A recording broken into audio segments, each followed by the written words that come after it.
Irmãos, o privilégio é meu de estar aqui com vocês, receber este honroso convite do reverendo Augusto Nicodemos, nosso querido irmão, amigo, homem que tem sido referência para a minha vida e para a vida do povo evangélico desta nação.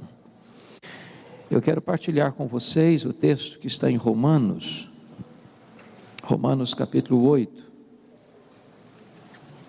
e eu quero ler com vocês versículos 26 a 30. Romanos 8, 26 a 30.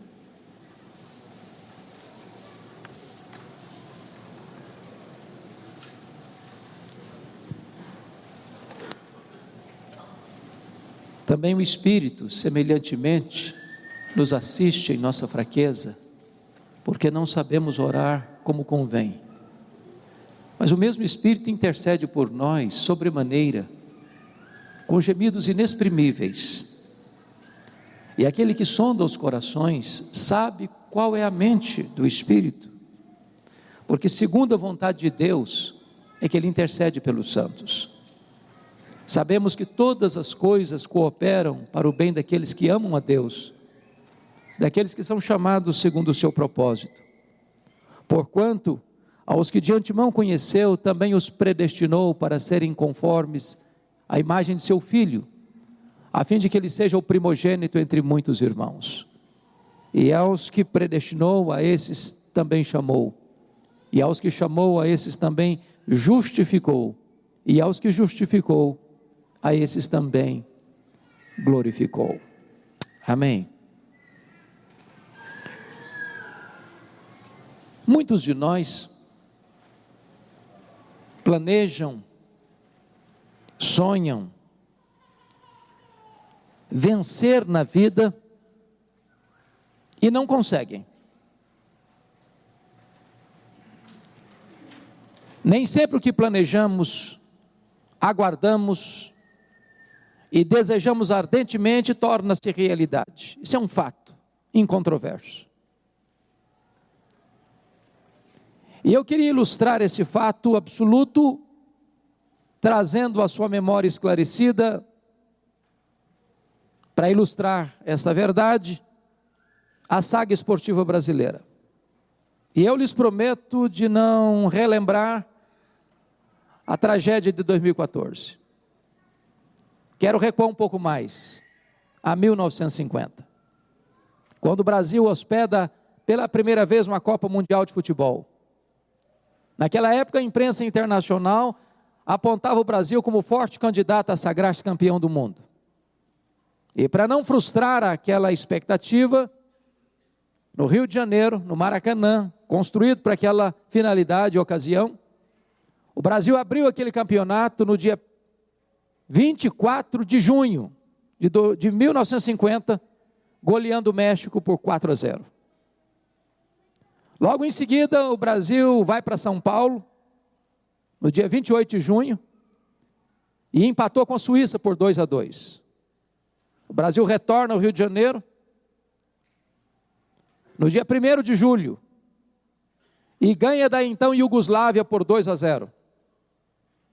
A partir daí o Brasil se transforma num fenômeno do futebol mundial, porque ele vai para a segunda fase, e no dia 9 de julho, ele goleou a Suécia por 7-1, resultado que é muito relembrado entre nós brasileiros. Vai para a semifinal no dia 13 de julho,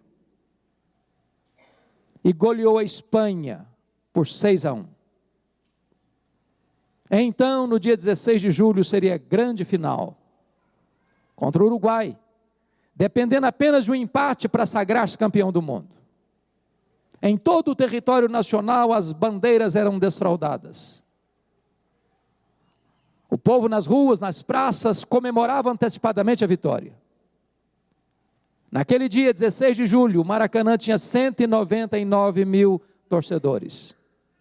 E o Brasil entra e faz 1-0 no primeiro tempo. Quase que volta para o segundo tempo com a faixa de campeão no peito. Até os 23 minutos do segundo tempo, o Brasil ganhava o jogo por 1-0. Quando o Uruguai empatou o jogo. mas o Brasil ainda era o campeão do mundo. Então o Uruguai fez 2-1. O Maracanã cobriu-se de silêncio e a nação brasileira de lágrimas. A expectativa de vitória transformou-se em derrota amarga e fatídica. Eu quero, entretanto, dizer a você nesta manhã que este não é o destino dos filhos de Deus.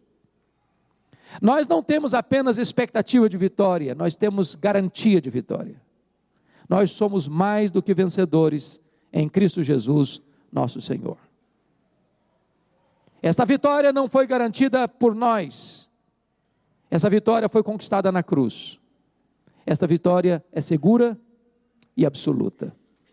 O texto que acabamos de ler nos trata, nos revela e nos ensina sobre esta segurança, esta verdade absoluta. O verso 30 descreve que você não é produto do acaso, há um plano eterno de Deus, estabelecido na eternidade, que se desenrola na história, que se consumará na segunda vinda de Cristo.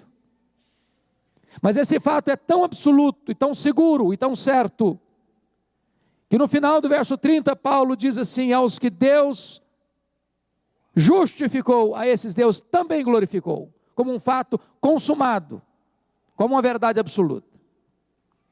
E esse texto então vai nos mostrar como é que Deus nos dá essa segurança. Primeiramente, confira comigo, no verso 26, a questão da solidariedade de Deus, quando diz: também o Espírito semelhantemente nos assiste em nossa fraqueza, porque não sabemos orar como convém.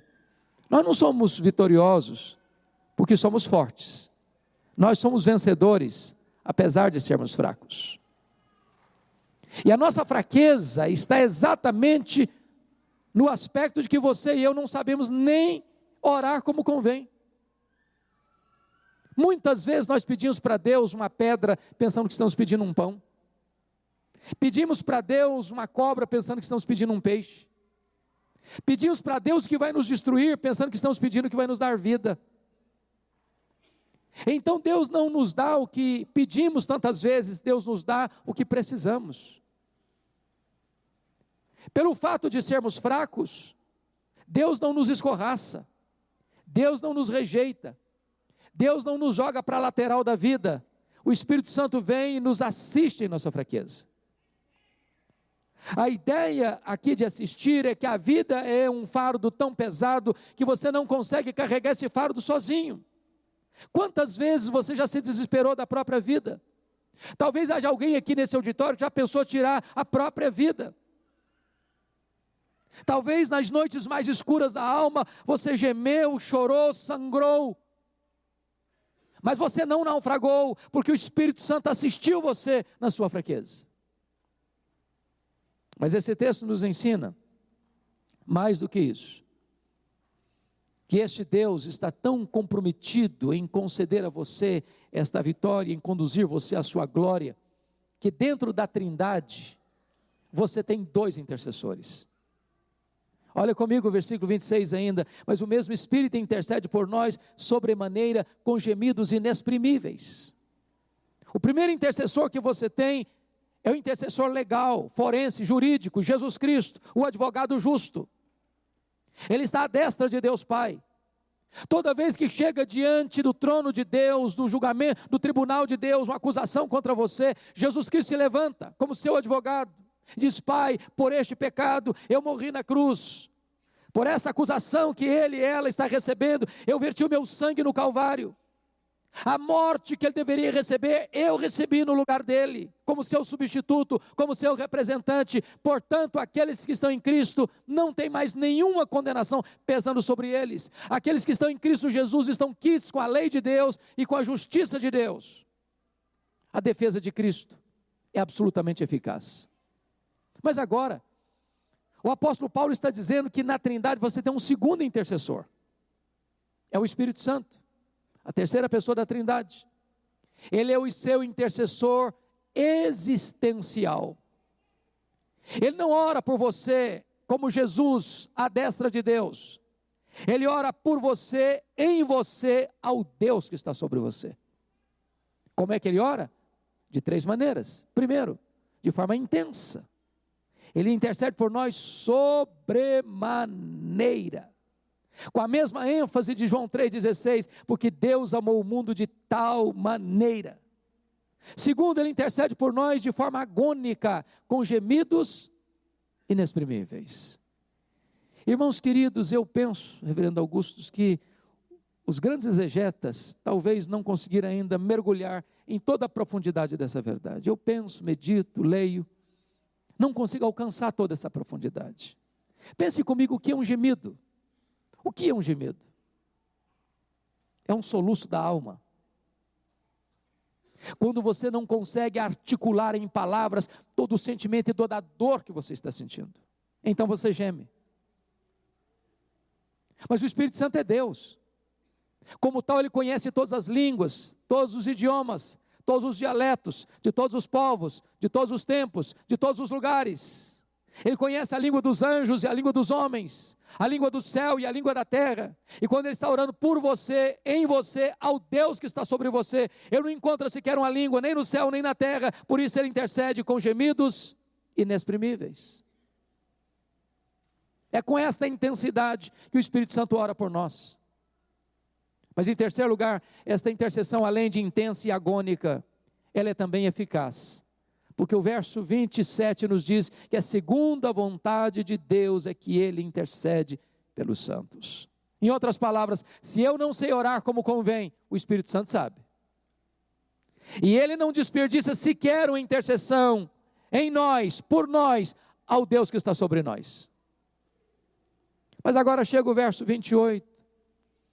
E Paulo vai nos ensinar que Deus está nos garantindo esta vitória absoluta, em nos conduzir à sua glória, porque Ele nos rege, nos conduz com absoluta sabedoria. Paulo diz, sabemos, e esse é um termo técnico, exato, como que vindo da matemática. Aqui não é a linguagem da conjectura hipotética, aqui é a linguagem da certeza experimental. Nós não cogitamos, nós não sentimos, nós sabemos. Concreto, absoluto, irrefutável. E sabemos o quê? Que algumas coisas, que as melhores coisas? Não. Sabemos que todas as coisas cooperam para o bem daqueles que amam a Deus. Mas talvez você possa dizer, bom, isso é muito bonito, mas não é isso que está acontecendo comigo. A minha vida está de ponta cabeça. A minha vida tem um transtorno total.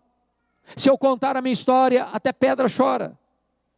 Eu não estou entendendo então. Então vamos primeiro compreender o que Paulo não está dizendo. Paulo não está dizendo que todas as coisas que acontecem com você são coisas boas. Ele não está dizendo isso. É possível que com você, comigo, aconteçam coisas ruins. É possível que você seja vítima de uma injustiça.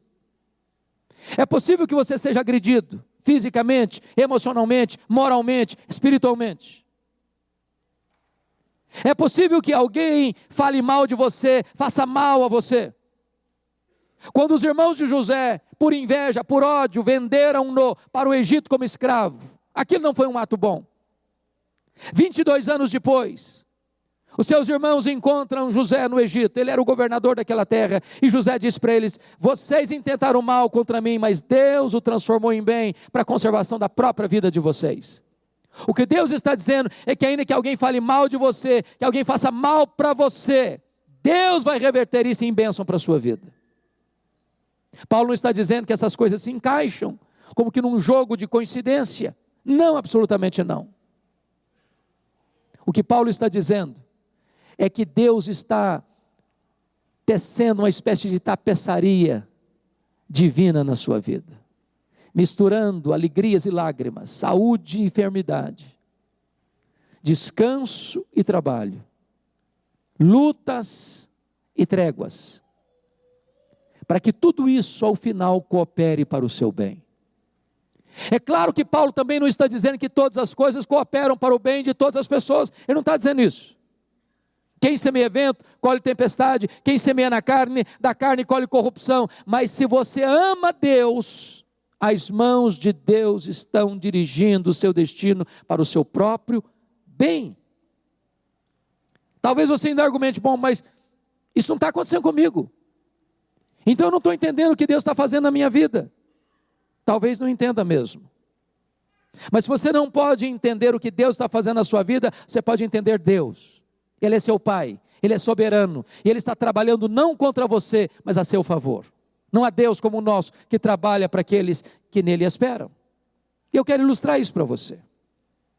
Quando Albert Einstein, depois do seu sucesso com a teoria da relatividade, veio à América com a sua esposa, uma repórter perguntou para ela assim: a senhora compreende a complexa teoria da relatividade pela qual seu marido é tão famoso no mundo?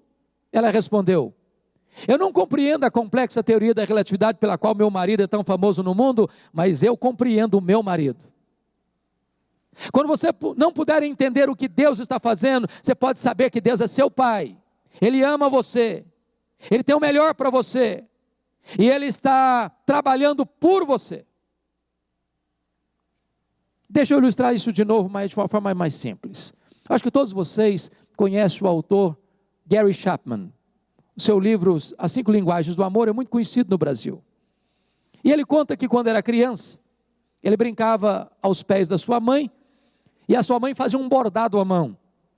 E ele olha o bordado de baixo para cima e vê o bordado pelo avesso. Não havia linhas coordenadas, tudo solto, sem sentido. E ele não conseguiu conter a sua curiosidade, disse: mamãe, mas que coisa feia, que coisa horrível que o senhor está fazendo. A mãe percebeu o drama do menino, pegou o menino no colo, mostrou o bordado de cima para baixo, e o menino ficou encantado com a beleza das cores, com a harmonia do seu desenho.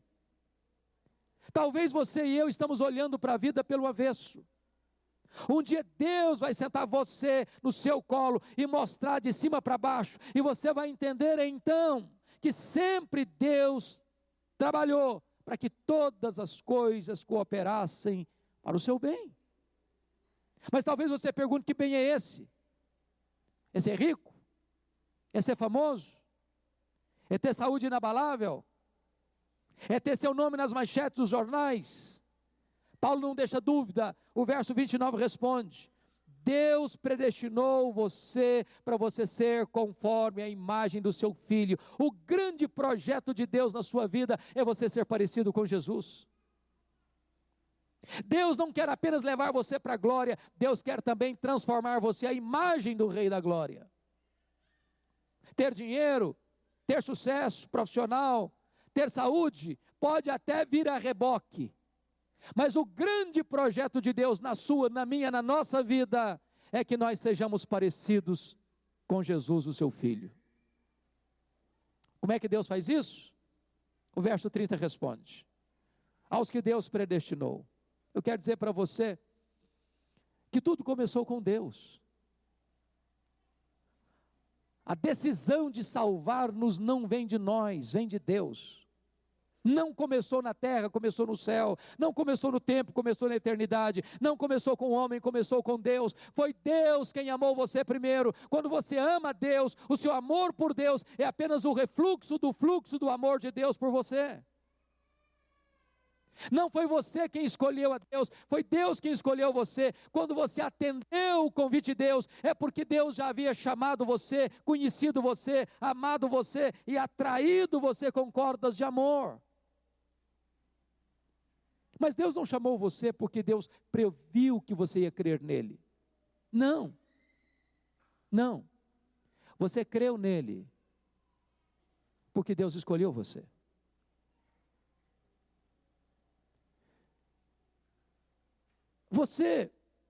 Deus não escolheu você porque um dia Deus olhou para você e disse: não, eu acho que eu vou escolhê-lo porque ele é uma pessoa santa, ou vai ser uma pessoa santa. Não. Deus escolheu você para você ser santo. A santidade não é a causa, a santidade é a consequência. Deus não escolheu você porque previu que você faria boas obras. Não, Deus escolheu você para as boas obras, de tal maneira que as boas obras não são a causa da escolha, é o resultado da escolha. Tudo provém de Deus, louvado seja o Senhor por isso, porque se dependesse de nós, termos escolhido a Deus, nós jamais escolheríamos. Estávamos mortos nos nossos delitos e pecados, éramos inimigos de Deus, nós não buscávamos as coisas de Deus, nós não queríamos as coisas de Deus, e Deus nos escolheu lá na eternidade, antes de você nascer. Deus já havia colocado o seu coração em você, Deus já havia amado você com amor eterno. E Paulo diz: aos que Deus predestinou, a esses Deus também chamou. Há dois chamados, um geral, outro específico. Um dirigido aos ouvidos, outro dirigido ao coração. Jesus Cristo diz: as minhas ovelhas ouvem a minha voz e me seguem. Houve um dia que você e eu ouvimos a voz de Deus, ouvimos a voz do divino pastor, e então Ele tirou o tampão dos nossos ouvidos, então Ele tirou a venda dos nossos olhos, então Ele foi lá dentro de nós e mudou as disposições íntimas da nossa alma, e arrancou de dentro de nós o coração de pedra, e nos deu um coração de carne, e aquilo que nós não entendíamos, começamos a entender, aquilo que nós não amávamos, começamos a amar, e de repente explode dentro de nós uma nova vida. Passamos a ser nova criatura, nascemos de novo, como membros da família de Deus.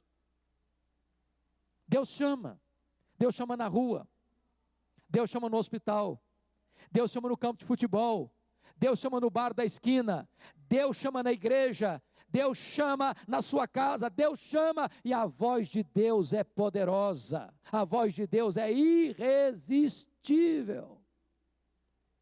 Há alguns anos, pastor Augusto, eu estava no meu gabinete pastoral em Vitória, numa segunda-feira.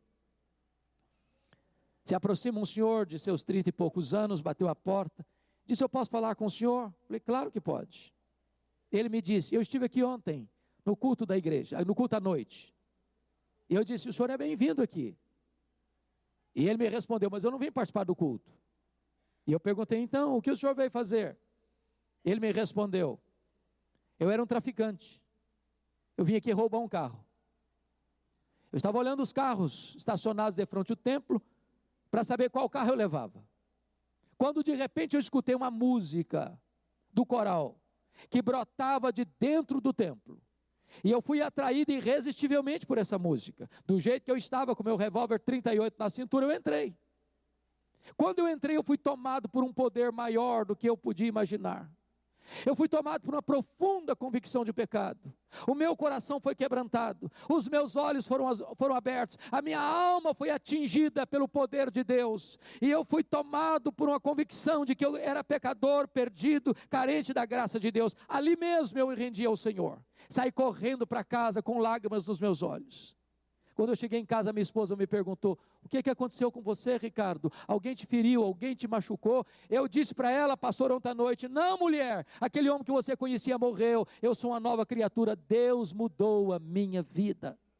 Deus chama, e chama irresistivelmente. Hoje, se você ouvir esta voz, não endureça o seu coração. Mas Paulo prossegue e diz que aos que Deus chamou, a esses Deus também justificou. Aqui está o coração da Bíblia. Se você não entender justificação, você não entende o propósito de Deus para a sua vida. O que é justificação? A Bíblia diz que todos pecaram e destituídos estão da glória de Deus. Não há justo nenhum sequer. Por melhor que você seja, por mais honesto, íntegro, sincero, religioso que você seja, você é pecador, eu sou pecador, nós somos pecadores. E a Bíblia diz que todos nós vamos ter que comparecer perante o tribunal de Deus, para dar conta da nossa vida.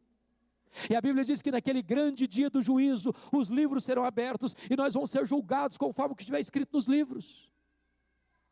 E a Bíblia diz que naquele dia testemunhas levantar-se-ão contra nós, naquele tribunal divino. Primeiro, as nossas palavras. Nós vamos dar conta no dia do juízo por todas as palavras frívolas que nós proferimos. Você se lembra de todas? Eu vou lhe fazer uma pergunta. Você já xingou alguma vez?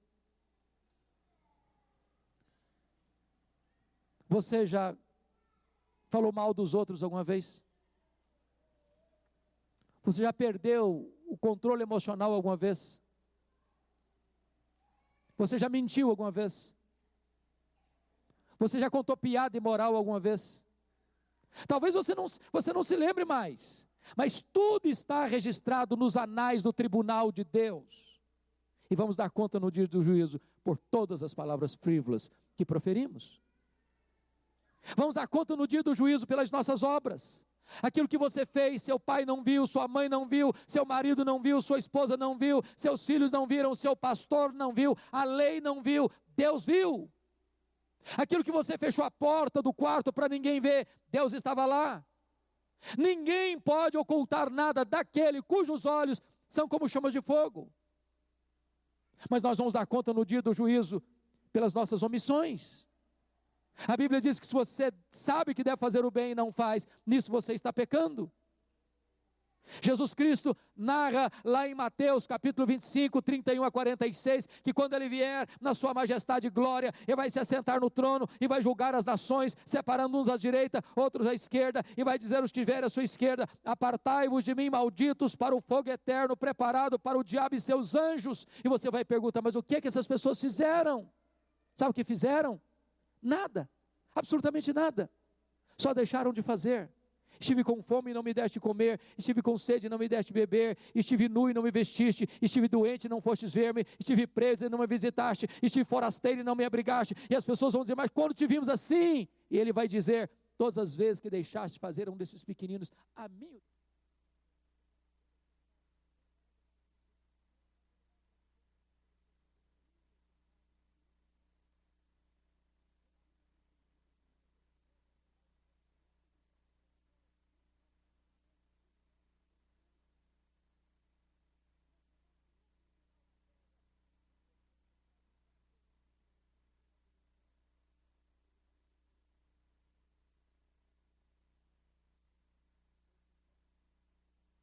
Resolvesse botar aqui nessa tela o que você e eu pensamos.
Imaginar que você é uma pessoa muito boa, mas muito acima da média. Vamos imaginar que durante um dia inteiro você não peque nenhuma por palavras. Vamos imaginar que durante um dia inteiro. Vamos imaginar que no dia inteiro você não peque nenhuma vez por omissão. Vamos imaginar que desses 10 mil pensamentos por dia, você teve 9.997 pensamentos bons. Só 3 pensamentos pecaminosos. Você já seria quase um anjo ambulante. Mas se você tiver 3 pecados por dia, no final de um mês você terá 90 pecados. No final de um ano, você terá 1.080 pecados. Vamos arredondar para 1.000 para melhorar a sua situação.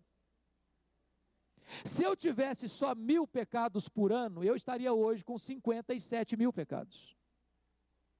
Agora pense comigo, um réu, assentado na cadeira do réu, o promotor e o advogado de acusação, provar pelos autos do processo que aquele réu cometeu 57 mil violações da lei. É um caso indefensável. Mas os tribunais da terra, muitas vezes você viu um inocente sair como culpado e um culpado sair como inocente, porque os juízes podem ser subornados, as testemunhas podem ser compradas. Mas eu pergunto a você: quem pode corromper o reto e justo juiz? O Deus Todo-Poderoso. Quem pode chegar para Deus e falar: olha Deus, o Senhor dá um jeitinho para mim, eu molho a tua mão? Mas deixa eu dizer uma coisa mais solene para você. Você não precisa ter 57 mil pecados para não entrar no céu. Se você tiver um único pecado, você não pode entrar no céu. Sabia disso? Que no céu só entra gente perfeita. Porque se entrar um pecado no céu, o céu deixa de ser céu. A Bíblia diz assim: se você guardar toda a lei e tropeçar num único ponto, você é culpado da lei inteira. Porque maldito é aquele que não perseverar em toda a obra da lei para cumprir. Aí você pode argumentar: bom, mas isso aí é injustiça, porque eu faço tanta coisa boa. Se botar na balança entre o bem e o mal que eu faço, eu acho que pesa mais o bem. O grande problema é que você não consegue alcançar o padrão exigido pela lei de Deus, que é a perfeição. Eu ilustro isso. Vamos imaginar que você hoje vai chegar em casa com a sua família, fazer um grande omelete, vai lá na geladeira, pega 10 ovos, bota uma grande frigideira no fogo, quebra os 9 primeiros, a gema vermelhinha. Quando quebra o 10º, ele estava podre. Eu pergunto a você: quanto do omelete você estragou? Ué, mas não só tinha um ovo estragado? É que você comprometeu o padrão da perfeição. Então note isso.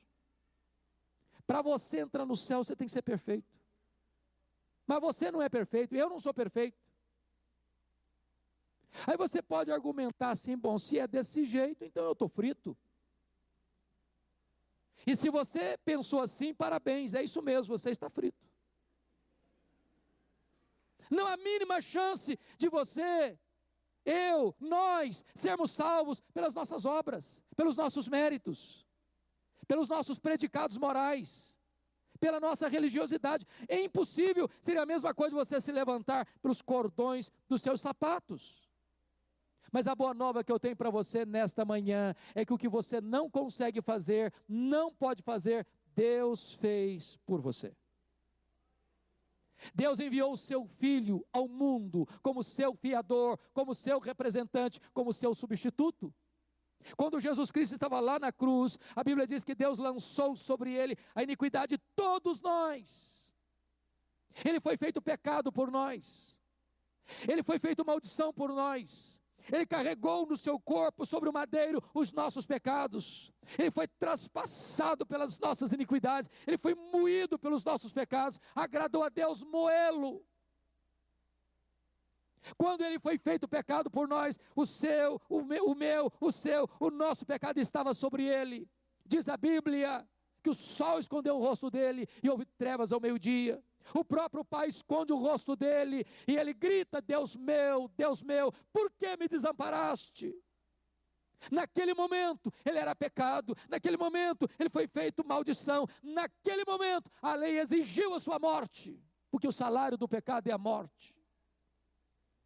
Mas ele estava na cruz, quando ele pega o escrito de dívida que era contra nós, e dívida impagável, que nós jamais poderíamos quitar diante de Deus, por causa dos nossos muitos pecados. Ele pega esse escrito de dívida, o anula, o encrava na cruz, e dá um grande brado: está consumado.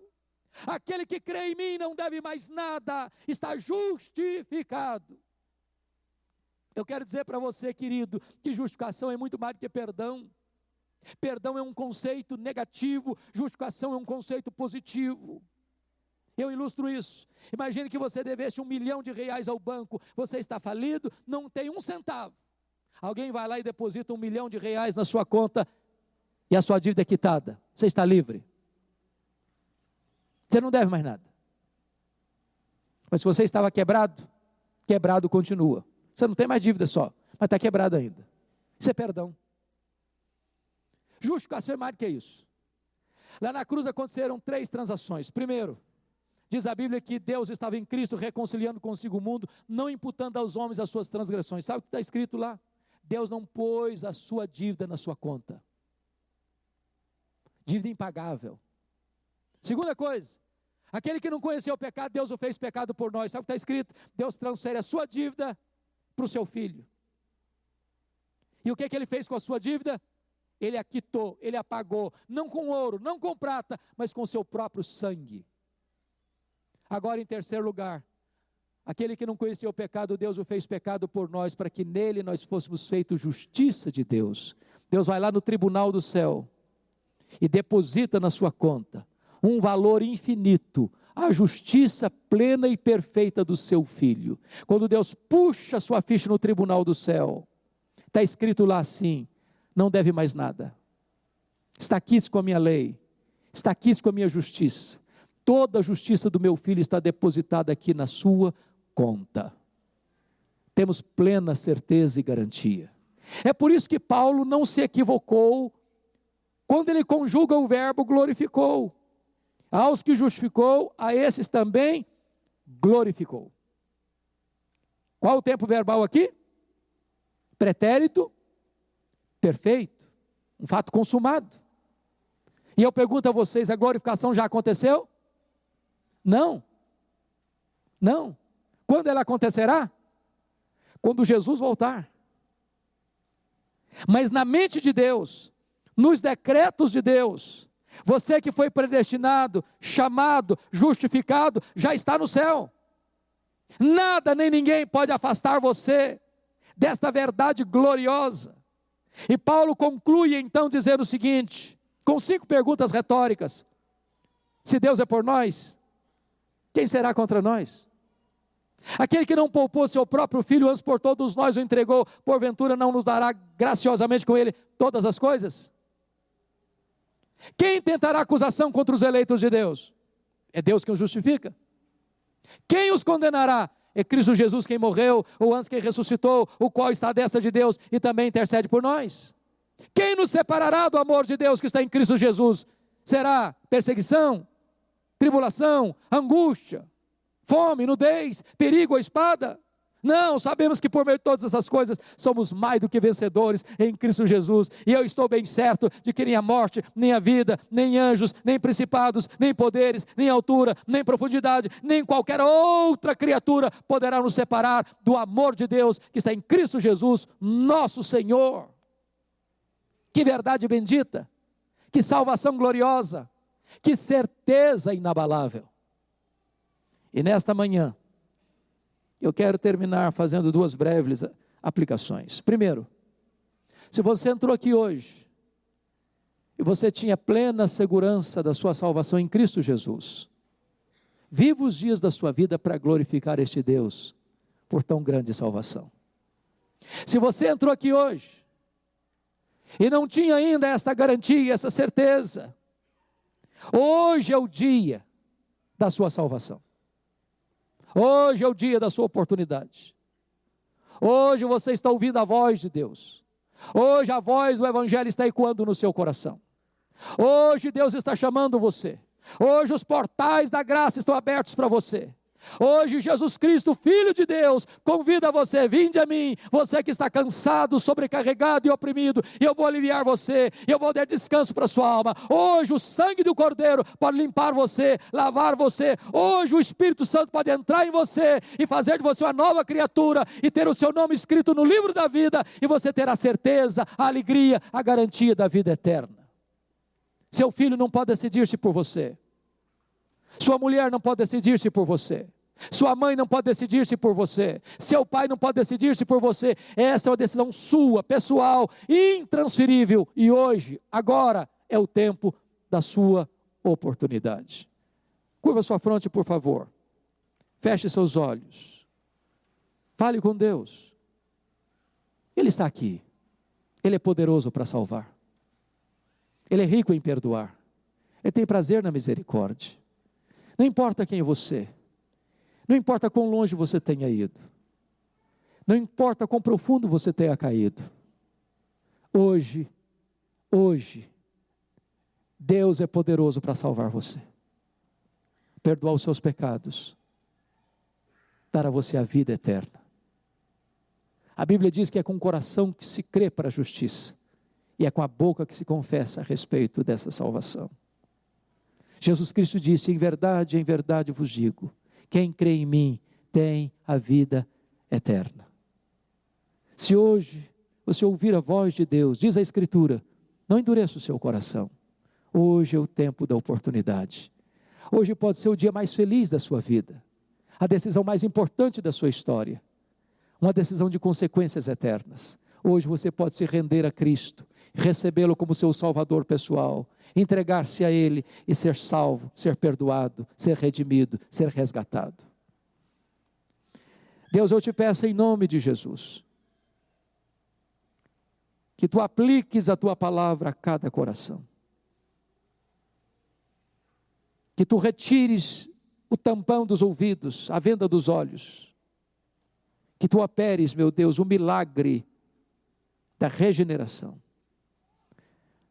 para que haja salvação nesta casa, nesta manhã, pois a Tua palavra diz que há alegria diante dos Teus anjos nos céus por um pecador que se arrepende. Que esta seja uma manhã de salvação, que esta seja uma manhã em que os Teus anjos celebrem nos céus e nós nos alegremos na terra por aqueles que hão de se voltar para Jesus, para recebê-lo como seu Salvador pessoal. Faz isso, meu Deus, para a glória do Teu próprio nome, para a alegria da Tua igreja, em nome de Jesus. Amém.